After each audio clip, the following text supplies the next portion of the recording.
welcome to Ask the Developer Live, a series of conversations with thought leaders in the mobile gaming industry, giving you quick and actionable insights to help you take your game studio to the next level. I'm your host, Michael Fortune, and I work in product marketing here at AppLovin and have been at the company for the last 2 years. For those of you not familiar with AppLovin, we fuel the growth of many of the world's top mobile game studios, bringing games to a wider audience of players around the world. So we've done about 4 or 5 of these conversations so far, and we're happy to say that participation has been great. We've had over 900 guests and tons of questions answered by leaders from some of the industry's top studios, such as Voodoo, PeopleFun, Fanity, and Eatermax. All of our content is available on YouTube, so definitely check out the AppLovin YouTube page to check out some of our previous episodes. But for today, we're super excited that we'll be talking to our colleagues and leaders from Machine Zone, known for top-grossing hit games such as Final Fantasy, Mobile Strike, and Game of War. So their titles are incredibly deep, strategy-based 4X games and have been played by millions and grossed well into the billions. We could all learn a ton from this group about what it takes to scale a game through user acquisition in order to generate over $1 billion in revenue. Something the Machine Zone team has done on multiple occasions, which is incredibly rare. So we're really in for a treat today. I'd like to talk a little bit about the agenda. We're going to start with some introductions of our guests. We'll move into the conversation. And as always, we will close things up with a live Q&A. You can ask questions by chatting them to the Zoom chat window at any point in time. Make sure you're sticking around to the end of the conversation. We got some surprises in store. And you want to figure out what those are. Quick disclaimer before we start, we are based in California, and due to the recent blackouts, the heat wave has been pretty bad. So in the rare occasion that we do lose connection, just know that we'll make sure we record this content and make it available on our YouTube page so that our audience here can still enjoy the content.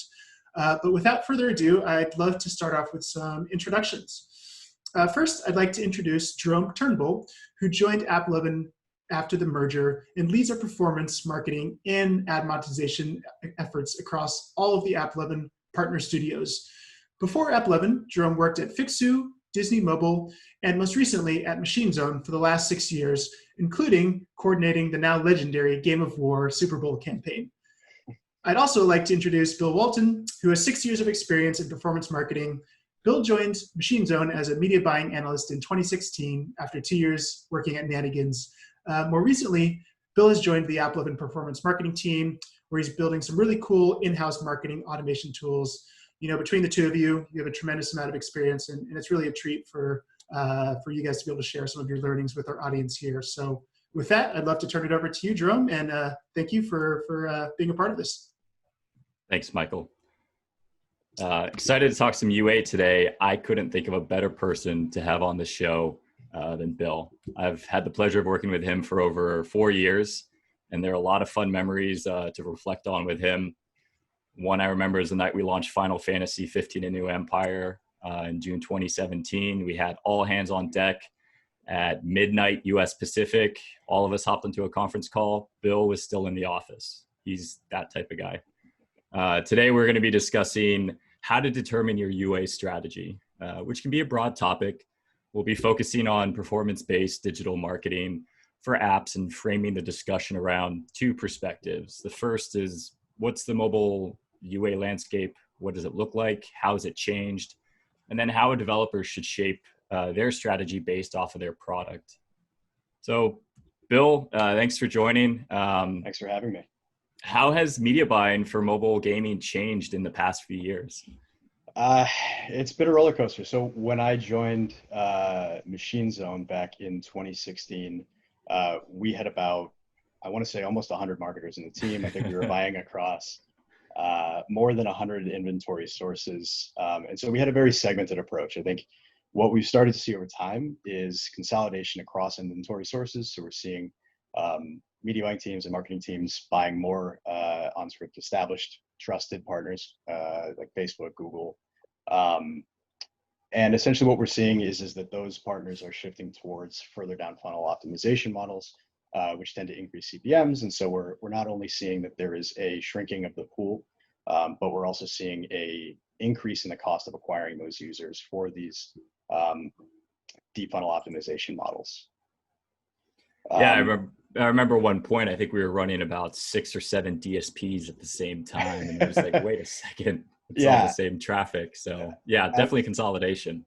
Definitely consolidation. I think within that too, we see within the individual partners, we see a similar sort of transformation as well. So we start to see where we used to be, having these very, very hyper segmented campaigns where we used to have hundreds of thousands of audiences at any given time. We start to see this shift towards much broader audiences with, I guess, many fewer audiences with much lower conversion rates.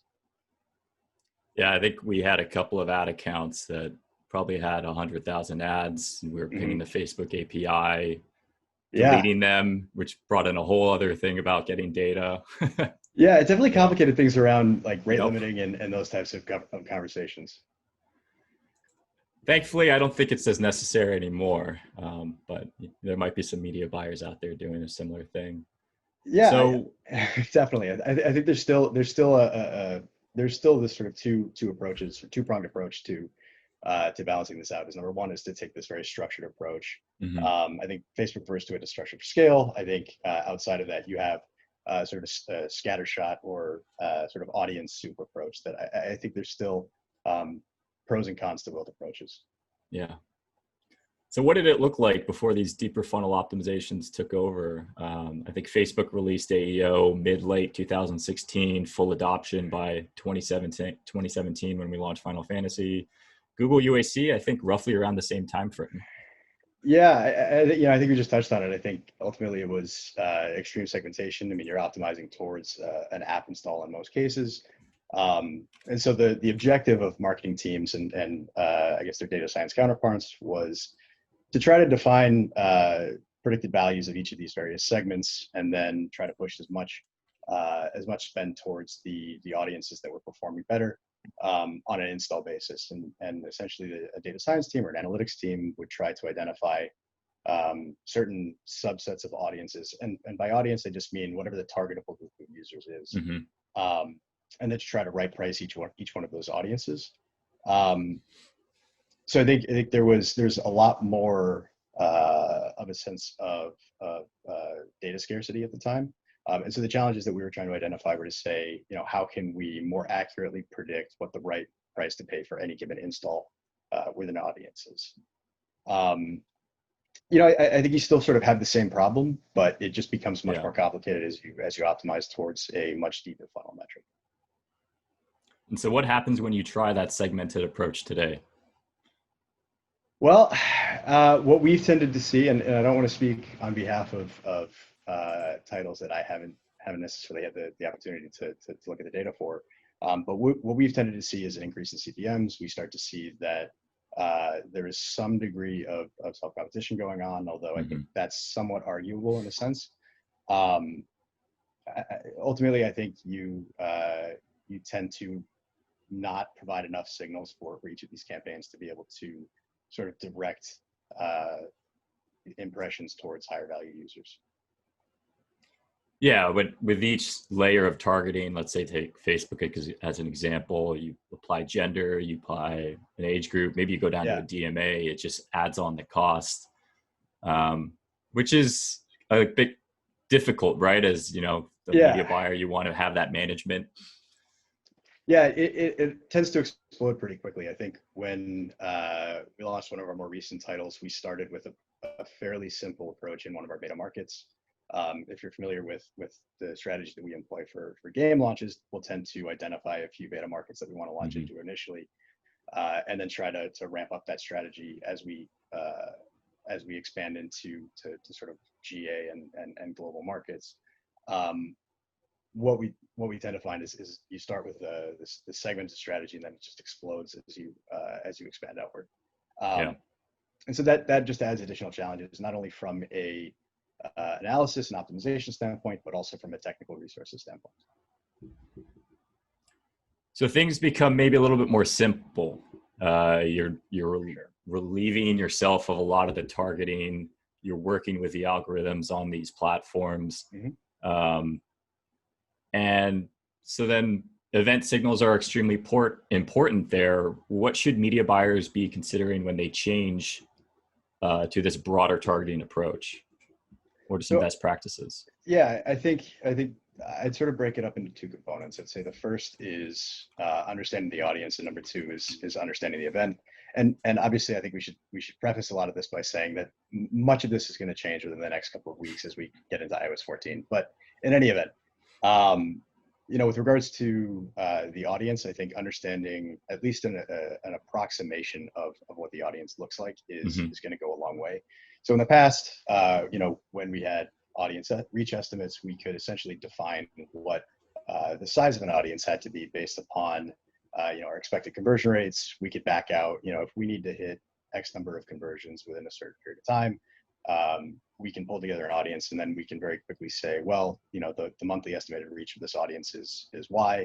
And so we can sort of determine which audiences are worth pursuing and which ones are not, purely based on the reach alone. Unfortunately, that's not really a possibility anymore. So we have to sort of make do with what we have. And so there's still some workaround ways that you can get to that information, but they're not nearly as reliable as they once were. So that's on the audience side. And I think moving over to the event side, I think ultimately your best optimization event is always going to be what your true KPI is. There's caveats to that.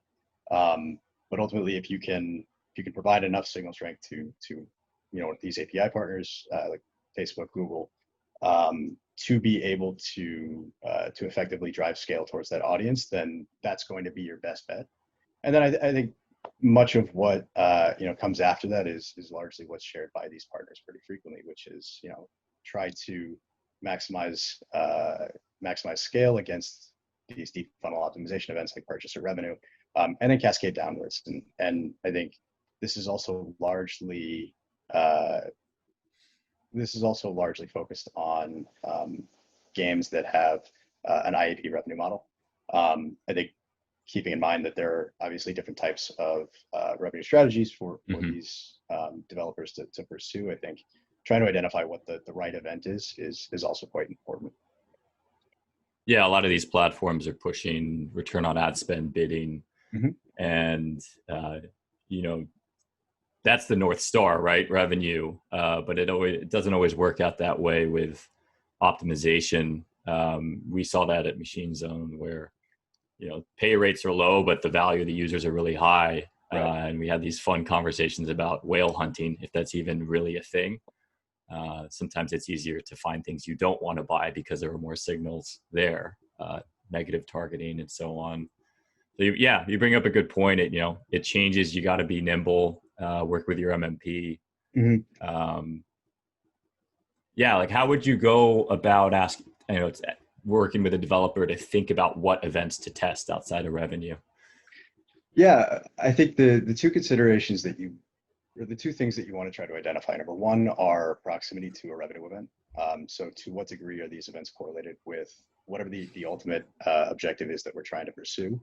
And then number two, what is the signal strength and what is the frequency of that event? So in my experience, what I've tended to see is that it's very difficult to optimize towards something that costs more than $200 to $300. Yeah. Now, that may be different for different developers. I think that's just what we've tended to see. And so trying to identify what are the highly correlated events with revenue are probably going to be your best bets. That's a conversation that I think marketing teams should be having with their analytics teams if they have them, or their MMPs if they can provide that insight. And with some of the changes that may be happening in about a month or so, some of these deep lower funnel optimization models may not as be readily available or have as much data. So what do you see happening in that instance? Are we going to move back upstream? I think it's tough. I think we have some ideas about what the implications of SKAd network are going to be. But I think ultimately we haven't really seen a true implementation at this point. I think that there are sort of a spectrum of possibilities that we can be considering. I think number one is what's going to be the effect on, let's say, Facebook, for instance, with value optimization or AEO purchase optimization. does SK Ad Network provide enough signals for those partners to be able to optimize effectively? I think it's going to be a challenge. I think marketers should be ready to sort of try out both of these strategies, because if there's an outcome where Facebook is only serving ads to users that are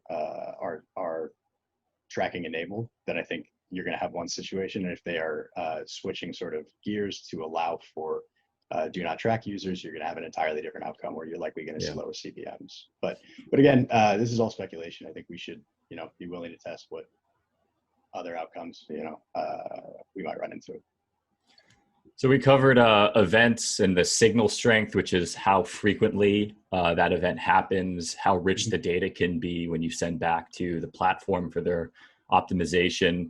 What might be some other challenges media buyers may face in this broader approach? Yeah, so I think that some of the additional challenges that marketers are going to run into are getting a true read on creative performance. Facebook is and UAC for that matter as well are pushing quite a bit on more dynamic and less transparent creative ad units. So as we get closer to DCO and AAA adoption, so automated app ads and dynamic creative optimization ads, the ability to define creative performance at the attribution level goes away. Yeah. And so by that I mean, historically when a user clicks on an ad, you get a response from the MMP that includes the ad ID or campaign ID for that drove that install. With these dynamic ad units, that is no longer a thing. So you'll still get the ad ID, but you won't be able to determine exactly which creative drove that install. So I think that this is indicative of a broader trend, which is less deterministic modeling and less deterministic performance evaluation. More along the lines of, if we look at various data pools and we look at various reports that these partners are able to provide, can we get a directional sense of which creatives are outperforming? I think the only other thing that I'll add to the creative piece is just the cost of running a true scientific creative test is significantly greater as we are optimizing towards revenue or purchase events. And so I think what's also important is to try to identify a lower cost strategy to sort of extrapolate into sort of your business as usual or evergreen marketing strategies. Yeah, creative's job is to get someone interested in the game, potentially have them click download. We've had this discussion before, like why would you be optimizing towards cost per payer with a creative? That's a bit of a stretch, right? Unless you're completely way off, right? Yeah, I mean, it's true, but at the same time, I think anecdotally what we tend to see is that there are differences in post-install behavior based upon the creative that you're sharing. So I think it's always good to take a skeptical eye to creative performance driving post-install behavior. But that being said, I always like to point to this puppy dog example that I know I've talked about hundreds of times, where if you show an app install ad with a cute puppy on it, you're going to have an insanely high CTR, but it's not going to drive you any value. So I think it's worth potentially looking at these extremes and then seeing, all right, well, are there learnings that we can apply to our theory. We tried that at Game of War. We did a cat commercial. I think it actually made it on TV at one point. So try new things. Yeah. Yeah. I mean, it can work, but I probably wouldn't start there. So how can buyers avoid competing with themselves? What are some strategies to fight self-competition on native platforms, DSPs, particularly as these two spaces start to merge with audience network? You've always had AdX, things like that. Yeah, there are tools within various partners that allow you to look at these types of things. I think so. On the Facebook side, obviously, there's an overlap report where you can basically put two audiences side by side and see to what degree they overlap with each other. I guess in practice, I think what what I would tend to sort of push back on this question, or how I would tend to push back on this question, is to say, to what extent is this something that we actually need to be focused on? And the reason I say that is I think it is based on a assumption that last click attribution is sort of the end all be all and is the gold standard of how to evaluate marketing performance. When in reality we know that last click is potentially the best that we have within mobile right now. Although if somebody has a good multi-touch, I'd love to have a conversation with them. But ultimately, if you get a chance to see sort of true attribution, I think you'll tend to see that it tells a very different story than what an MMP may be sharing with you, in your sort of regular campaigns. So to use an example, there's a campaign that we ran for World of Rising several years ago, where we had a process where users essentially had to confirm where they came from. And so by getting that view into true attribution and seeing, all right, where are these users actually being arriving from, we were able to see that in maybe 5 to 10% of cases there was an additional click that was taking attribution away from what we would consider to be the true intent generation campaign. So sorry, go ahead. No, it's I think when you have a chance to sort of see what that true attribution looks like, it'll change your perspective on whether or not last click attribution is potentially right. But then I think to go back to your original question, to avoid competing with ourselves, if we sort of take that into consideration, we think about our media buying efforts holistically, I think the question slightly changes, which is to say, where are we driving additional intent? What are the types of campaigns that are actually driving additional value? And so I think a better way to potentially look at this question is to say, how can we evaluate the entirety, or how can we get a holistic view of our campaigns, whether that's through incrementality studies, whether it's looking at partners in isolation or conversion lift studies with Facebook or other partners that have similar tools, to try to define which partners are actually adding incremental value and really driving users into your funnel. Yeah, I remember we ran a test in a country. We shut off all media. I think this was for view through. We were trying to make the case for view through, and we ran the campaign, and we actually saw for about a week an impact on installs. It was really interesting. It's very interesting to get these sort of views into how attribution works outside of your typical campaign strategy, because it's quite revealing. Yeah, so having some sort of process where it's kind of self-reflection, to use a term, maybe on a quarterly basis, maybe running some tests is a good way. It's a last click world, Bill. For now. So we've talked a lot about the landscape, talked about measurement, talked about some tools. And the other side to this is determining your UA strategy is your own product, your team. So let's shift into that. I think the first question I have is, how does your app's monetization model determine your UA strategy? And maybe you've started to see some new approaches or models since joining AppLovin. What are your thoughts? Well, so as I mentioned earlier, I think ultimately your best optimization event, so in other words, the objective of your campaign, the goal that you're trying to optimize towards on the partner side, should typically be aligned with whatever your revenue event is. As different revenue models are used, obviously that translates differently. So I think on an IAP campaign, it should be quite evident. Let's optimize towards whatever that revenue event is, and then we can expand outwards with what we would consider to be lower expected value optimization goals, like maybe an engagement metric or a level achieved or something like that.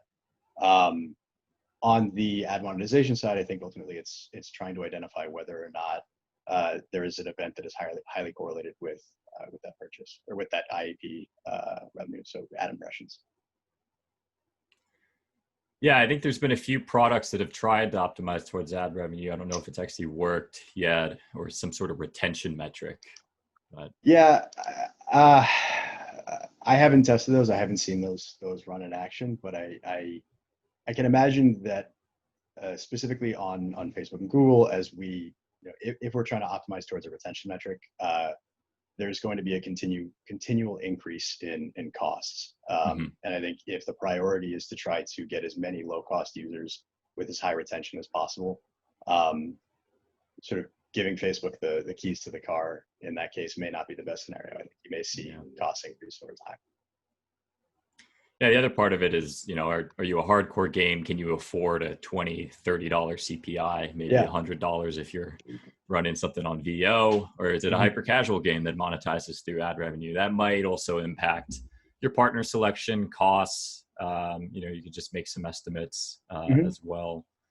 And maybe even also just kind of free ways to get installs, the social mechanics in your game, email, things like that. So how could media buyers approach long tail ad partners and sources?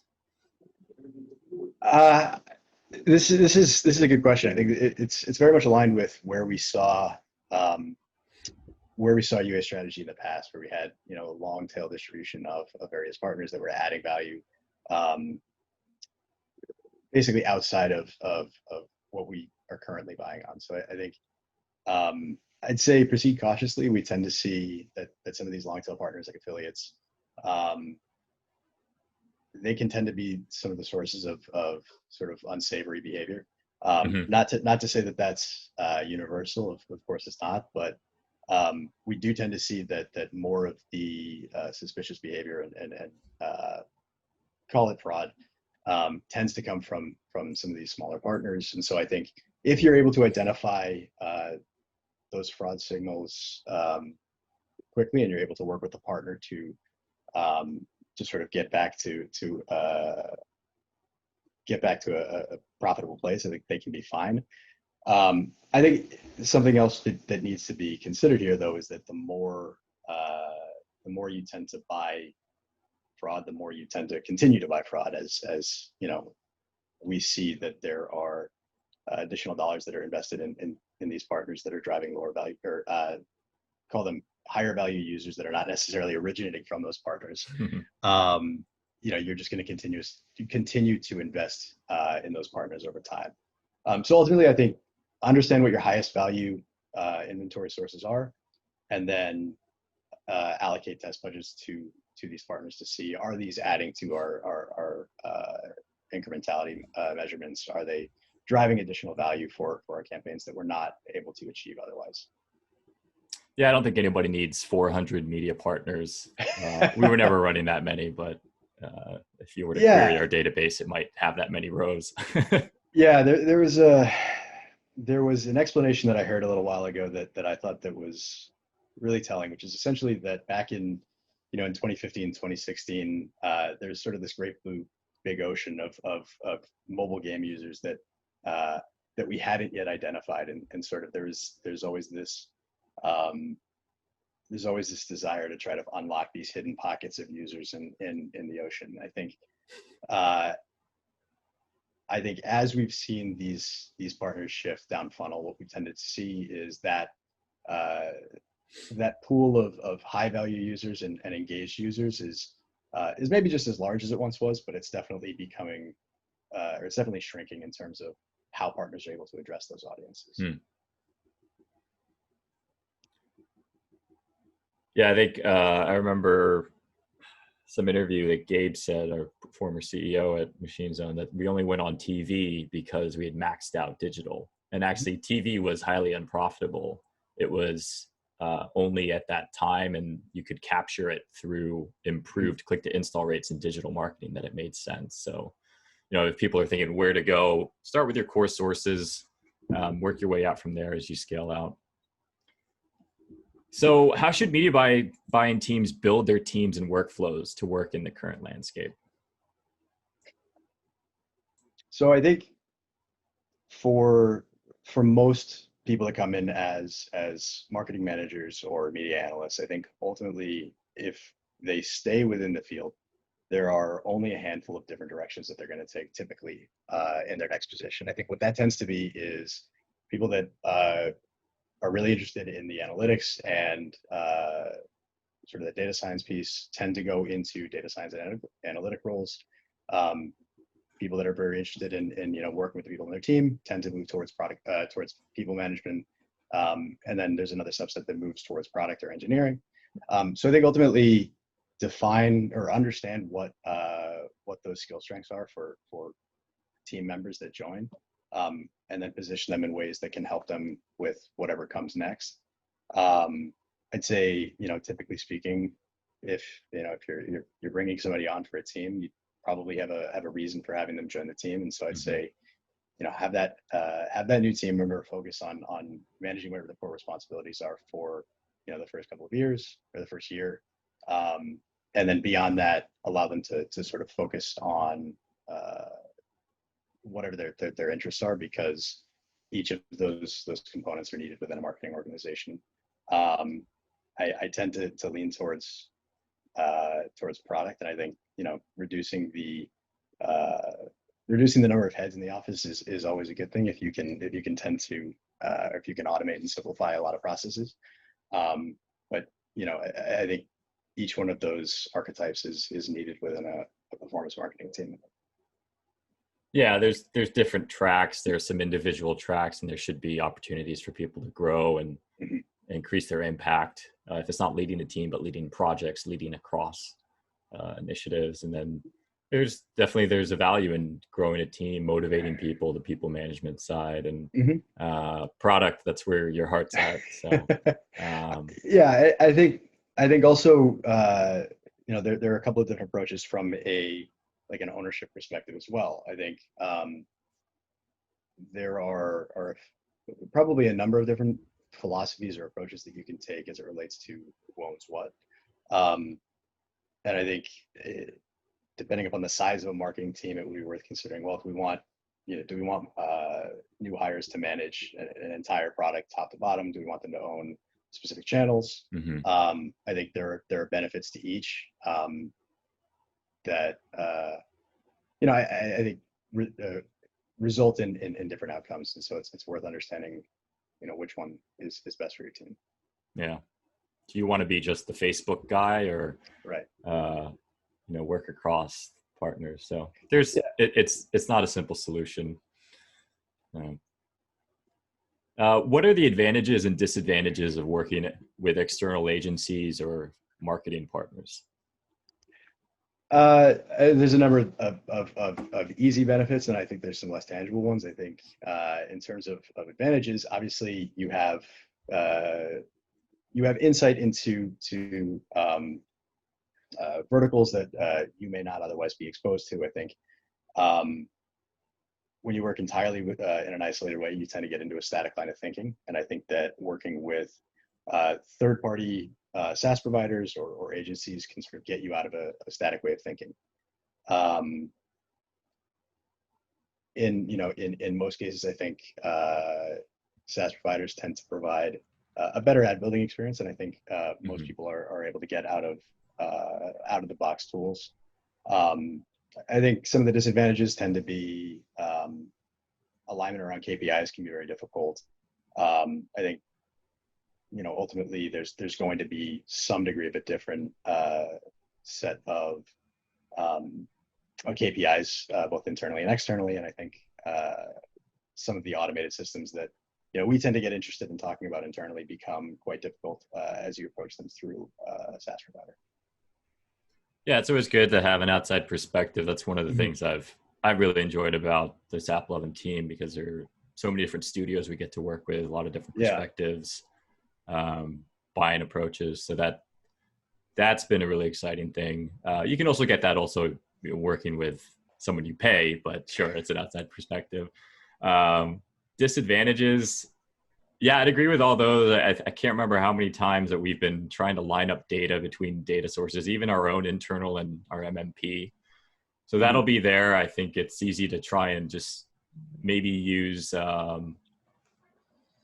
let's say use Facebook's data, for example, and then index against that for your own internal reports, because then that team is empowered. The external team is empowered to buy. The other thing is just calls, too many calls. It's just a lot of time. So there's additional costs. I think that's the main thing I'm saying. So. Yeah. Awesome. Mike, we're ready for you. Cool. That was fantastic. Yeah, thanks, guys. Lots of insights that I think our audience can take away from this. We did get some questions, so let's jump on into the Q&A. So one of the first questions that came in was, what aspects of UA are sometimes most overlooked or not considered until too late? And I think this is probably a question that is for you, Bill. Aspects of UA that are not considered until too late. I think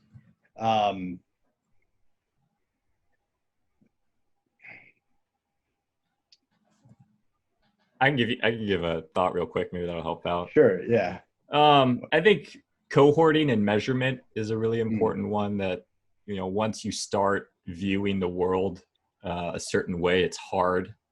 And that could be if you're cohorting by the install or the time of click or impression, 24 hours, D0. What is that to you? It's a calendar day. Things like that are kind of the underpinnings. I think I'll add on to that too, as well as metric definitions. I think many of the API partners tend to have very specific definitions around metrics that may not align with your conversion funnel. So ultimately, I think trying to get a sense for what exactly it is that we're trying to isolate as we look at partner data can make a big difference. Clicks, I think, is a perfect example. I know Facebook has had a couple of different definitions over the years, and I think understanding which ones are actually intent driving versus what may make your campaign look like it has a higher CTR than it actually does is worth looking into as well. Sounds good. So we got another question from Sai. Yeah, special shout out to you, Sai. Thanks for joining these sessions. It looks like you've joined a few of them and always asking good questions. So it looks like his question is, in general, is programmatic cheaper or more expensive than the walled gardens, Google, Facebook, etc.? I could start and then You want to start that? Sure. I think it's good to keep in mind what type of bidding is being done, if it's a first price auction or a second. So I think Google, for instance, I still believe is a second price in most cases. Facebook will be first price. And then the DSP that you're working with may have to touch into both of those. It depends on how good they are at valuing a user. They may be overpaying, and so it may make it more expensive. Granted, I think the highest CPIs you're going to see are on Facebook. It's just a reality. Yeah, I'd echo that. I think the simple answer is probably yes to some extent, but I think you're also targeting a fundamentally different users. And another question, I think this could probably go to either of the two of you. How should you approach picking additional event optimization metrics once you've considered your revenue generating events? So I think what they're saying is after you've decided on the revenue generating events you'd like to optimize towards, how do you pick the ones that aren't, that are kind of outside of that umbrella? Bill, I think you're working on this a little bit right now. A little bit, yeah. I think, I think the approach is essentially to approach it from what's available within your app. So what are the events that are being tracked? If there are new events that need to be created, then that obviously adds additional costs to consideration. However, I think ultimately what you're trying to look for is a high enough frequency event. If it's not going to be a revenue event, then just keep in mind that the event's going to be a one-time only event on most partners. So essentially look for first-time events that are highly correlated with whatever your revenue is. So try to strike a balance between frequency and cost. And just to add to that, I think the conversion window is important too. Definitely, if you can find something within the first 24 hours and that's your attribution or conversion spec window, that helps out too. Yeah. Okay. Got a question that came in from Maria. She says a very buzzworthy question, but how do you see iOS 14 influencing user acquisition. Would be interested to hear both of your takes on this. Bill, you want this one? I'll let you start and then I'll chime in. Yeah, Bill and I have been talking a lot about this. I think definitely one thing is to be in communication with your MMP as well as your product teams to see how well you can improve the chance of an opt-in. I think I saw an interesting study this past week that in one case, there were a lot of people actually opting in when you got the standard iOS dialog. So improving that, I think, helps. Afterwards, I mean, I don't know too much about SKAd network. I'm going to have to defer to Bill. But I think, as we mentioned a little bit earlier, is just being flexible and also approaching things maybe in a little bit more directional manner or a more probabilistic manner. Yeah, so I think sort of approaching this in two different ways. I think the first is to share how I think teams should be approaching this. Number one is for now, definitely try to optimize opt-in flows. I don't know that that's going to be a long-term win. I think, you know, if we read the writing on the wall, there's a high likelihood that you know, any wins that we have on opt-in may not be around in the future. I can't confirm any of that, but it's just a suspicion. So I think keep that in mind. I think on the buy side, it's sort of hard to say. I think certain inventory sources are going to limit the types of users that they're going to show impressions to, you know, based on the ability to track. And so I think in cases like that, what you're going to tend to see is a shrinking of audience size. And as a result, you're going to see an increase in CPMs, you're going to see an increase in cost until they find a way to adjust. I think certain partners are gonna probably pull away from this a little bit better than others. And so, you know, ultimately what I would advise any marketing team to do is to work very closely with their measurement partners and try to piece together a sense of what this post IDFA world is going to look like. I think a lot of that is going to be more probabilistic than most of us performance marketers are going to be comfortable with. So how do we define a you know, a partner attribution coefficient to reduce, you know, whatever the partner reported values are? Is that something that we can use to predict revenue and then right price our campaigns? So ultimately, I think it's probably going to come down to being comfortable with practices that we probably wouldn't be, you know, for the past couple of years, but understanding that that's the new reality. And I think we need to be comfortable moving forward and being able to adapt quickly. Yeah, I think that's good advice. We got another question that came in from Anthony Voltaire at Brunette Games. It sounds like they worked with the Tactile team on Lily's Garden, a well-known title. So he says, I've heard a lot about push marketing, but Lily's Garden has had a lot of success using a pull model by putting up videos meant to go viral on YouTube. Any comments about the two models or anything you'd like to respond to based on that? I mean, if you can get something to go viral consistently, I think you've got something special there. But there was one video that our creative team put out I was really proud of that became almost a meme for Game of War. And it still continues to get views or it's used. So definitely try and leverage, I wouldn't say free, but earned impressions from things that go viral or through social nature. Yeah, earned media is great. If you can do it consistently, then, you know, come join us. Another question, is it important to work on a LTV prediction model to be able to bid on D14 or D30? Is that something you're doing? And I'm not sure who this is directed to, but I'll let I think that's I think that's just a bit too late for some of these as a feedback loop for some of these platforms. Definitely you should be looking at longer term, you know, revenue, but I think most of them are about a 7-day window.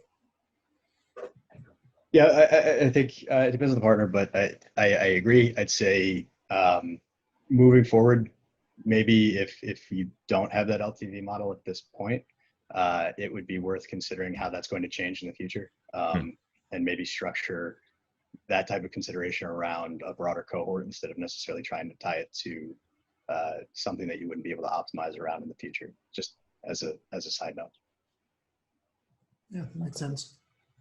Another question about self-attributing networks versus programmatic partners. So we talked a little bit about price, but it sounds like this question is, what do self-attributing networks do that programmatic partners cannot, and vice versa? Any insights you can share with our audience here on that? Yeah, I'll hop in here. I think the biggest is sort of human level targeting. So what we see within the programmatic space is essentially that performance tends to be tied to a device ID.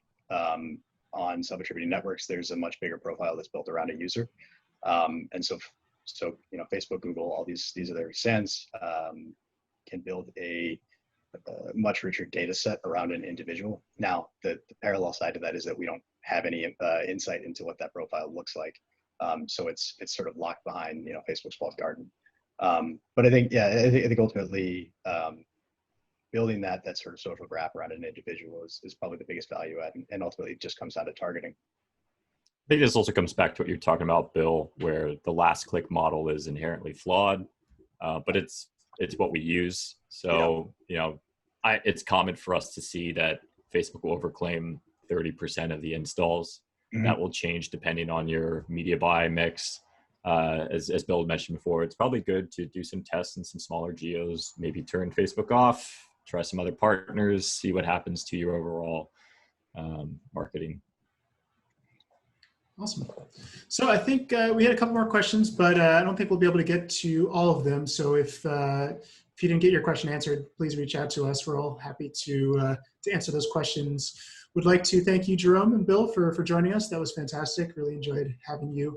And before we close out, everyone, just wanted to let you know that we're going to be sending out a poll. So please give us your feedback. And there's a bit of surprise if you do fill out the polls. We'll be selecting some random winners to get a pair of AirPods. So we'd appreciate your feedback. And it looks like that just popped up right now. But yeah, thanks everyone for joining us. If you enjoyed today's talks, please visit applovin.com/events. We'll be doing more of these in the future. Thanks again, Jerome and Bill. Enjoyed having you. Thanks, Michael. Thanks so much. Attendees, catch you later. Bye-bye.